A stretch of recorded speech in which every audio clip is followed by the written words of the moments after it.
Hello friends, आप लोगों का हमारे इस यूट्यूब चैनल में स्वागत है।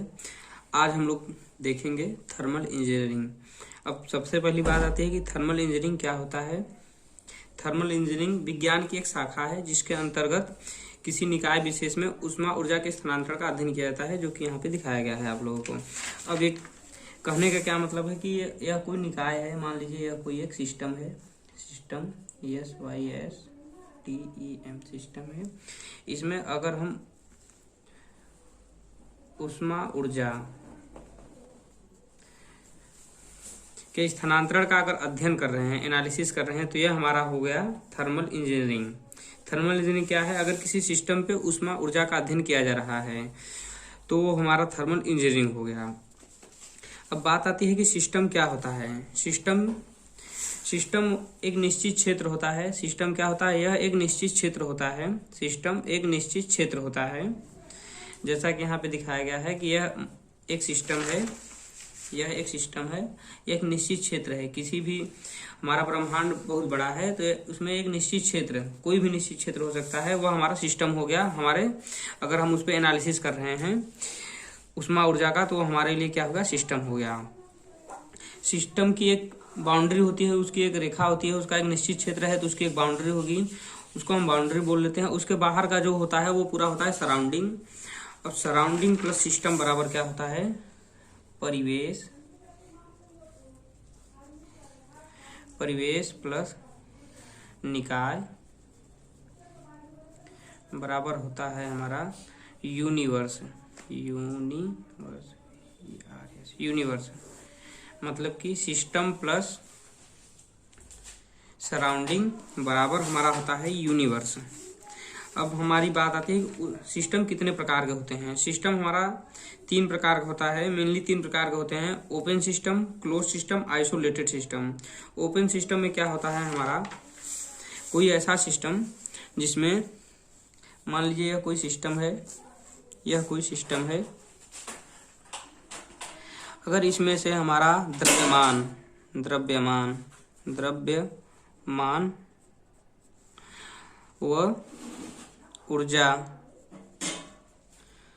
दोनों का आदान प्रदान होता है, मतलब कि बाहर भी जा सकता है वह अंदर भी आ सकता है। ये दोनों मास और एनर्जी दोनों अगर बाहर व अंदर आ जा सकते हैं तब यह हमारा होता है open system. OPEN open system. यह हमारा ओपन सिस्टम मतलब कि खुला निकाय। यह हमारा हो गया खुला निकाय। खुला निकाय में क्या होता है हमारा? ट्रांसफर होता है मास का और ऊर्जा का, मतलब टेम्परेचर दोनों का हमारा आदान प्रदान कहाँ होता है? परिवेश मतलब कि यूनिवर्स में हो जाता है, सराउंडिंग में होता है। SURR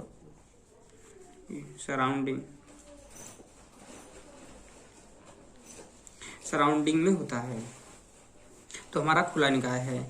दूसरा क्या होता है हमारा? बंद निकाय। बंद निकाय मतलब कि close system. Close system CLOSE close system. Close system इस प्रकार के सिस्टम में क्या होता है? ये मान लीजिए कोई सिस्टम है, अगर इसमें से हमारा ओनली मास कांस्टेंट है, मास कांस्टेंट हो गया, और जो ऊर्जा है इसका स्थानांतरण क्या हो रहा है? यूनिवर्स में हो रहा है, यहाँ से जा भी रहा है आ भी रहा है। अगर हमारा ये परिवेश में इसका ऊर्जा मतलब कि ऊर्जा बाहर जा रही है वो आ रही है, तो क्या हो गया? यह हमारा बंद निकाय हो गया। बंद निकाय में हमारा ऊर्जा का, जैसे बोतल में बंद गर्म पानी, अगर कोई बोतल है हमारा, ये बोतल हो गया हमारा, अगर ये हमारा बोतल हो गया, बोतल में अगर गर्म पानी भरा है, इसमें कुछ देर बाद ये ठंडा हो जाता है। लेकिन अगर यह 1 kg है तो यह 1 kg ही रहता है। इसका टेम्परेचर अगर पहले 25 था, 30 था, तो ये हमारा बाद में हो जाता है 20। अगर गर्म है तो ये कम हो जाता है, जो कि हमारे रूम टेम्परेचर पे आ जाता है। अगर 30-35 है तो तब कभी वो 25 पे आ जाएगा, क्योंकि 25 डिग्री हमारा रूम का टेम्परेचर होता है। तीसरा हमारा कौन सा निकाय होता है? तीसरा हमारा होता है आइसोलेटेड सिस्टम, मतलब आइसोलेटेड सिस्टम।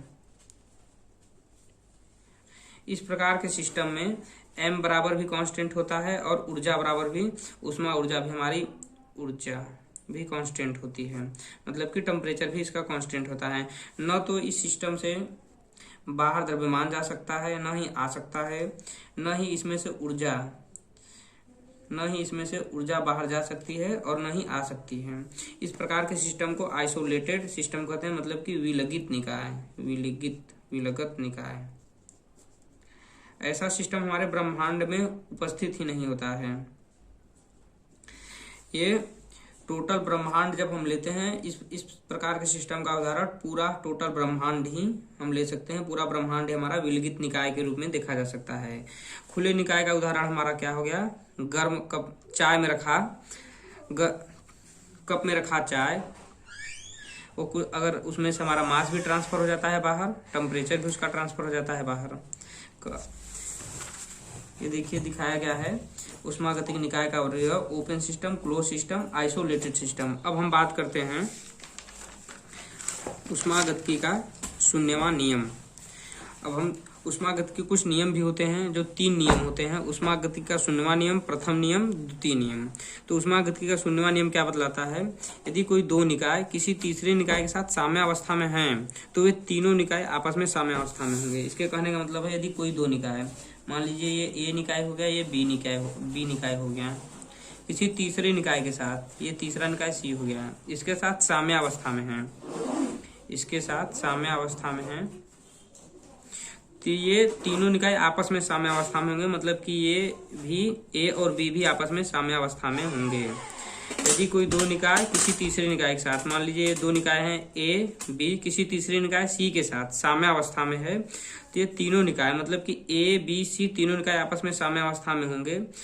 जैसा कि ऐसे हमें समझ में आ रहा है कि ए बराबर सी है, बी बराबर सी है, तो हम इसको ए बराबर बी बराबर सी लिख सकते हैं।